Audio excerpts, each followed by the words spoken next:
Hey, welcome to Tabletop Skirmish Games. I'm Lee, and in this video I'll show you how I draw the assets for my Tabletop Skirmish games.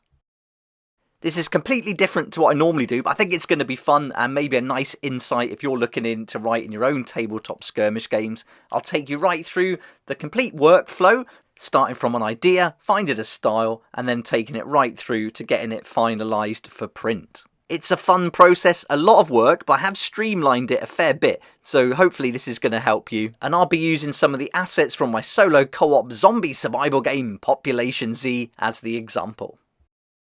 Okay, let's get straight into it then. So it all begins with just doodles. I make loads of scribbles, come up with ideas, and just get them down on some scrap paper. I like to use the gridded paper as well. Don't know why, that kind of just feels like a nice way to get my thoughts down. I'll go through scenarios, ideas, and looking at a campaign. So that'll be the makings of it.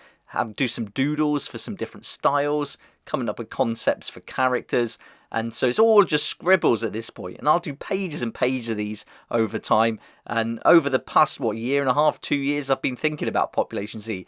I've just done stacks and stacks of different drawings. And then at times I'll print off cards and then I can draw them in the actual size, see what they look like. I'll play around with zombie types and work out mechanics. And then as we go through play testing, I'll make notes and things like that. And I'll keep all those notes and then I'll add them to the computer. And as I make changes, I'll update a working document. Each week on a Wednesday, I take my son to gymnastics and I have an hour where I sit down and I go through what I've got to do for the next week ahead, and I hold myself accountable with this. So I've got a little notebook and I just make little notes on that. I'll also have little slips of paper and I have these everywhere, and then I can just write down ideas as they come up. For the drawing specifically, I'll get a big A3 pad, and this is just some cheap paper in a pad, nothing fancy here.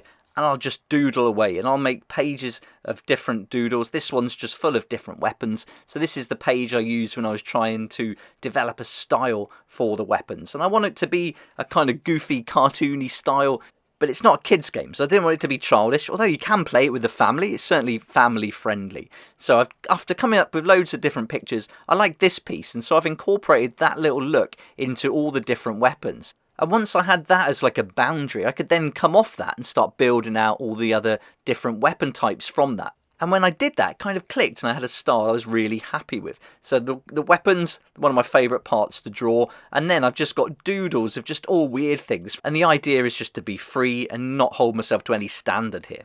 I've got this laid out ready to do a load of zombie heads later on. And then I've got pages of just characters, expressions, playing around with different face and head shapes and eyes. And this part of the process is just really just thinking with a pencil and just scribbling it all out and getting lots of things down on the paper. Sometimes I find an idea will just come to you really quick. I was thinking about rubber ducks for weeks and trying to get a star right, and then it just came straight away one day and I really loved it. Got more faces there. Here's the butcher zombie, that's going to be a fun one, and I wanted the mascot in there as well, 100%, so expect to see that. And then here you can see all different rubber ducks that I was going with. Wasn't happy with any of the different styles. And then that one just popped out with the big bulging eyes. I just thought it was really funny. And then I like that spinach can as well. We've got a sock puppet in there. There's all sorts of gear, lots of weapons, just pages and pages of doodles to play with.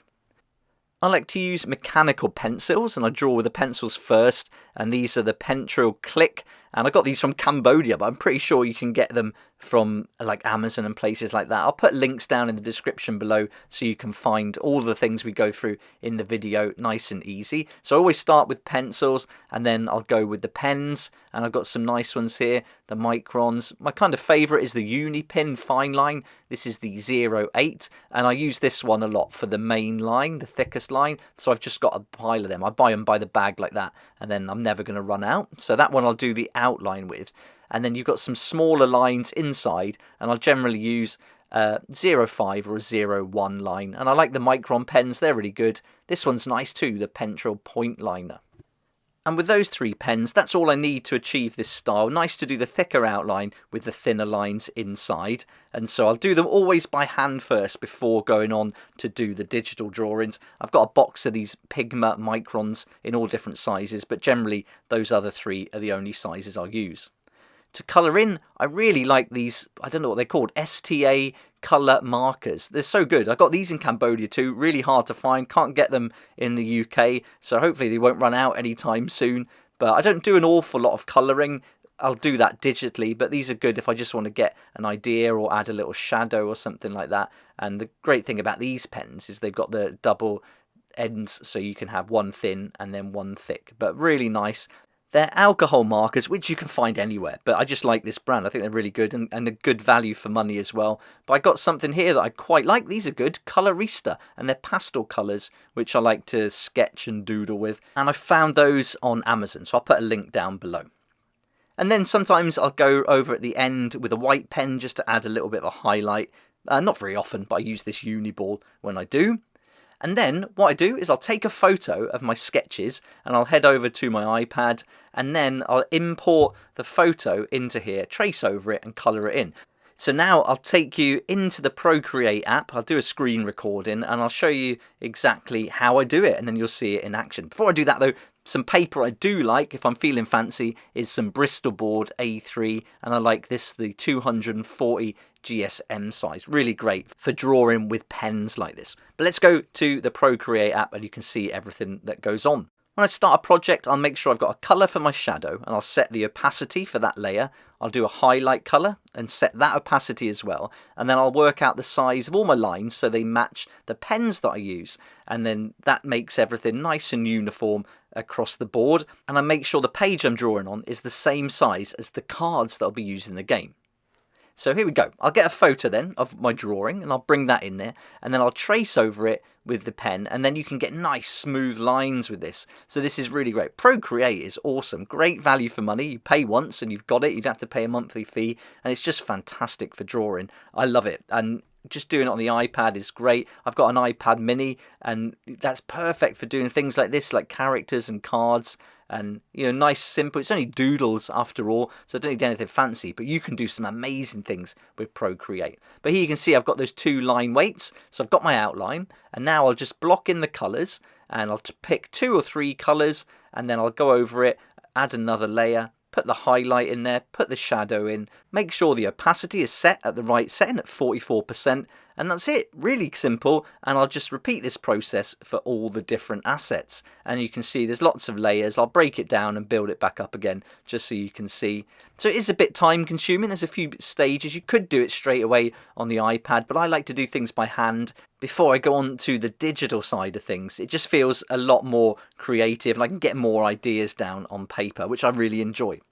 When I've completed the image, I'll send it across to Keynote. Now this isn't the finished card. There's going to be a lot that looks different to this when the game comes out, but it should give you an idea. And I'm just go through a ton of iterations of card design, make sure the weapon looks right, make sure that those line weights are correct and that it suits it. And then what I'll do is I'll put a nice thick white background behind it, and then that really makes it pop and stand out on the cards. And you can see there's tons of cards here. I've gone through so many different designs trying to get it, changing things after play testing and making those iterative refinements that I go on about in my solo podcast.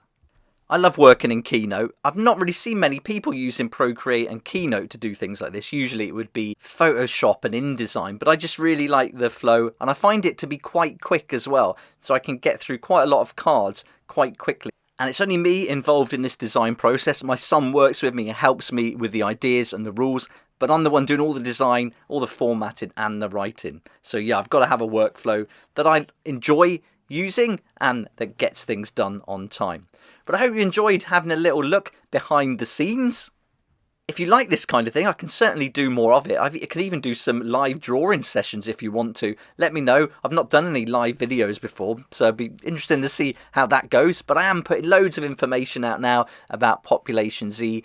And each day for the past 3 weeks, I've put up a blog post about how to write your own game. And also now starting to put up blog posts every day, giving you a little insight into the game, little sneak peeks, and there'll be like rules and things like that. They're going to be coming out in articles as we build up to the launch in January 2024. A big thanks to my sponsors for helping me keep going with these daily videos, and a massive thank you to you for clicking on their links. I'll put links down below. It'll be great if you check them out. You can make some awesome savings, especially now where we've got some Christmas offers coming out. So lots to look forward to. But thank you so much for watching. Hope you enjoyed the video. Let me know what you think in the comments down below. If you liked the video, it'd be great if you hit the like button, subscribe for more videos like this one, and I look forward to seeing you here next time on Tabletop Skirmish Games. Thank you so much to my Patreon supporters for helping me to keep going with these regular videos. I couldn't do this without you, and I appreciate your support so much. If you'd like to join the Patreon community, support the channel, get some great perks at the same time, there's a link down below in the description. It'll be awesome to see you there.